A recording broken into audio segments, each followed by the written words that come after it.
Hey everybody, this is Scott, KidBase72, and this is going to be my video response to ER720's Show Me Your Trifecta.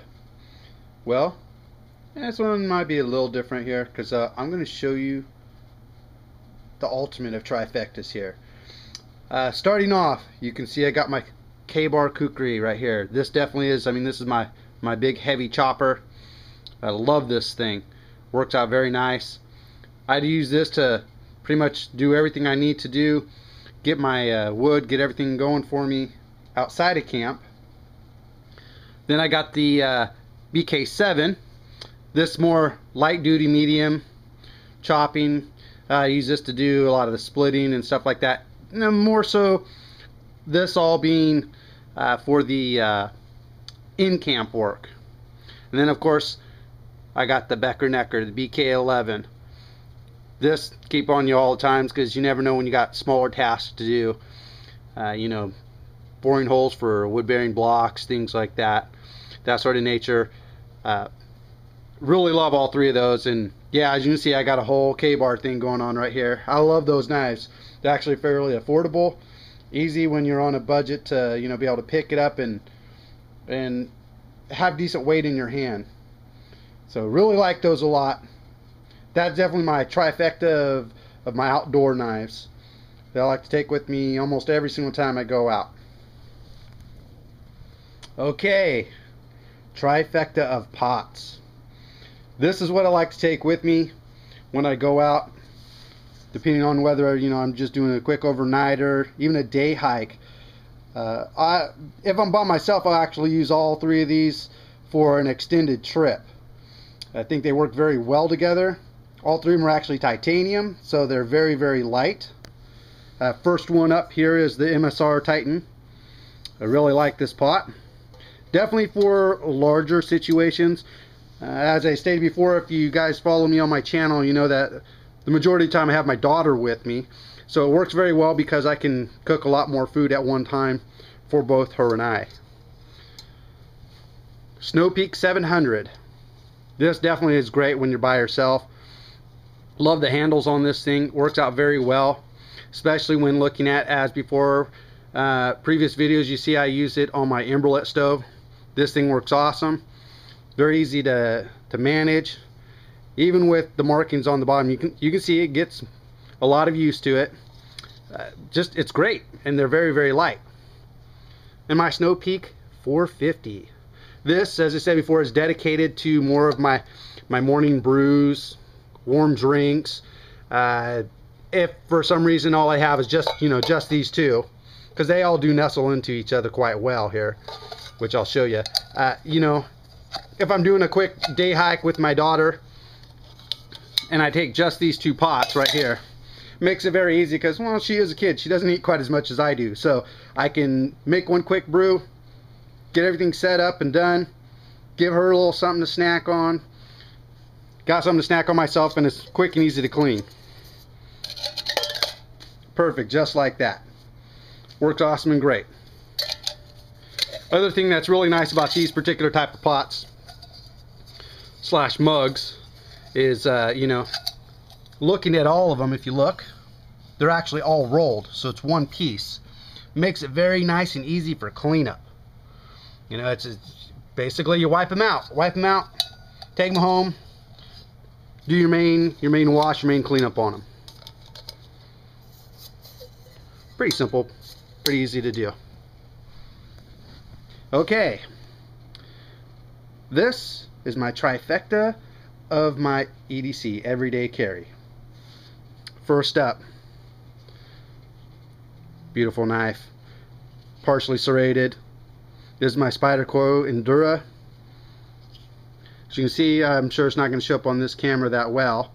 It doesn't have macro on it. This is from Seki City, Japan. I've had this since 1998. Given to me by a very, very dear friend of mine, who unfortunately I no longer get to talk to. He's moved on with his life and doesn't live close to me anymore. Love this thing, man. I've put that knife through hell and back. It's always been on my side ever since then. So I gotta say, Spyderco definitely, when it comes to this kind of stuff, is one of my more preferred knives. Only for the fact that, I mean, hey, you know, when you've got something that you've had for, you know, 13, 14 years, and it works so well, and it's still here. No lie, man, I've beat the crap out of that thing, and it still works awesome. You know, I use that pretty much for everything that I might need a sharp edge for. Then I've got the Kershaw Needs Work. I got this more for personal protection. This is the 1280 Kin Onion design. Feels really nice, even though it doesn't seem quite that big. Actually, in my hand, I have larger hands, so it feels really nice. And I have to admit that right out of the box, for this being a more economical knife, money-wise, it is razor sharp. It actually came to me sharper than some of the other knives that I've gotten at twice the dollar point. So I have to say that I'm actually really impressed with that. The third knife for my EDC pocket carry is going to be the number 7 Opinel. And I love this thing. It's actually really light. I think it's a great knife to start as a starter for your kids. They learn, you know, how to use it. It's very easy to fold up and put away, and for you as a parent to be able to manage and make sure that, you know, you're not giving them something hefty. And quite frankly, it's cheaper than dirt. So if something were to happen, and you know, kids are kids, sometimes they lose things, you don't feel too bad that they lost something. There's a lesson to be learned in managing yourself. But dollar wise, you know, this a $35 knife, this a $100 knife, this an $11 knife. They lose this, they pretty much just lost a meal at McDonald's. It's not that big of a deal. But I have to say that I actually like this, and this tends to go with me more than anything else anywhere else outside of the taking my Spyderco with me, my Endura. And the reason being is I typically, as you can see, side note here, this has a force patina on it, tiger striping on there. Just like with the 2K bars I showed previously, I force patinaed on those as well. It's my own thing. I typically use this more for my food prep while I'm out. That's pretty much what it's dedicated to. In a kind of a pinch, I will use that for wood whittling and things like that. But that's more so what the other knives are for anyway. So this typically is for my food prep. So it's kind of like food prep, defense, and all around cut utensil, do, you know, utilitarian things that are need to out of an EDC pocket carry. Okay, now we're getting on to the other trifecta, fire starting tools. 3 things here, and I'm going to tell you right out the gate, I'm going to be like a couple other guys out there that I like as well. I'm going to cheat. I'm sorry, 720, you got to know, brother, I'm going to cheat on this. Okay, here's the basics here. I'll go over the one that's a little harder to see here. Fresnel lens. Yes, it does have limitations. You can only use this when it's really nice and bright outside. You know, you got to have the right conditions for it. But it takes almost no effort. The main effort that's needed in this is patience. That's the biggest key to this, is patience with the right conditions. And you get an ember going, and then you got to work it a little bit. But hey, once you're done working it, no matter what kind of fire it is that you start, whether it's something off of this or off a lighter, like, oh man, once you've made fire, brother. And that puts a good warm feeling in your soul. Next up, of course, is going to be my fire steel. Very nice and thick, as you can tell. I actually had a blast match. I got 2 of those, and this one was from one of the very first blast matches I had. The design, I don't really care for the blast match all that much. I know a lot of people like it because you can use it one-handed. There's a ton of different ways that you can, you know, stab your knife into wood, do all sorts of different things to be able to use something like this one-handed. It just takes a little bit of thinking outside the box. With the design of the blast match, there's so much here at the tip that never gets used, and I like to do full strokes on this and try to make it even, as you can tell, fairly all the way around. It seems like it has less wear and tear in one side to where it may make it weaker. This thing should pretty much last me forever. The striker I use is actually a Sharpie knife sharpener.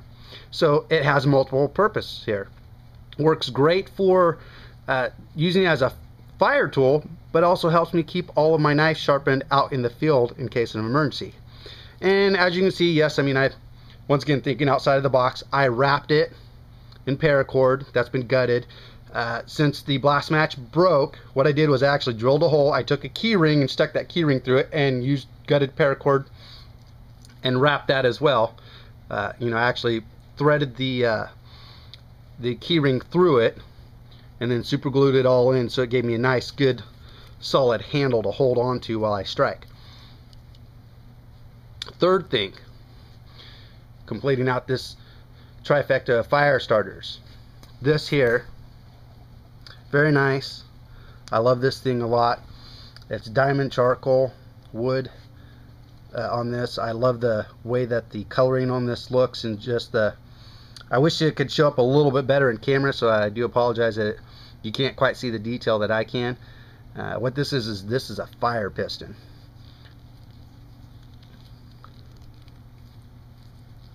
Nice vacuum on it. This is a Gen 2, and what that means is when you put this in here, you see it's got an O-ring on there. You fill up the belly, you slam it in there really hard once you lined it up.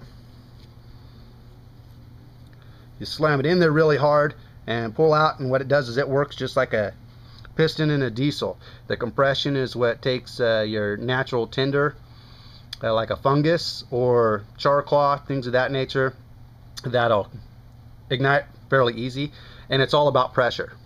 The reason why it's called a Gen 2 is, as you see, it won't go back into play here. Okay, but at the top, sorry, it's out of camera view here. Top, it's got a brass coupling here. What you do is you loosen that up and let you close it. Okay, tighten it. When it's tightened back up, same thing, creates that vacuum inside again. So it's easy. Keep it all in one piece, put it around your neck. Here's where my cheating comes into play. Okay, now with everything, as you know, you got to have a lighter. I mean, without a lighter, what the heck are you doing? You know, everybody should carry a lighter. It's the easiest thing to do. The others are more to stay in practice for that, you know, the need to know, the knowledge, and that's what's really important. You know, you make a fire any way you can. However, having diversity, having other different ways to make fire is always an important thing when you're outdoors. Alrighty, last but not least, tinders. I'll make this a little bit shorter and quicker. I'm running out of time here. Jute twine. I always carry some jute twine with me because, of course, it's natural, really fibrous. It's easy to tear apart, mash all up, make it very fibrous. Endings on it, catches, burns like no tomorrow. Fluff cattail. I always go out and collect this and let it sit out and dry it as much as possible. You know, it actually has a lot of moisture even when it looks like it's dried out. Same thing, man. This thing catches real easy. When you're making a bird's nest, that works awesome in it. Especially you combine the two, guaranteed you're going to get something going. Last but not least here, boom. This is my Altoids can. This is where I make all my char cloth. And that's what I got in here, char cloth and char rope. That, in conjunction with this here, or with this, guaranteed, once again, get a fire going. Works great, works awesome. Here's my last little cheater, because of course in this, I always keep this in here. Got me a piece of carbon steel. As you can tell, it's an old file. And I keep a couple pieces of rock in here. You know, they're different type of quartz, and that works very awesome with this. So there you go. Boom. The trifecta of trifectas there, my friends. That's what I got for you. And this is, once again, this is Scott, Kid Pacey 72, signing out.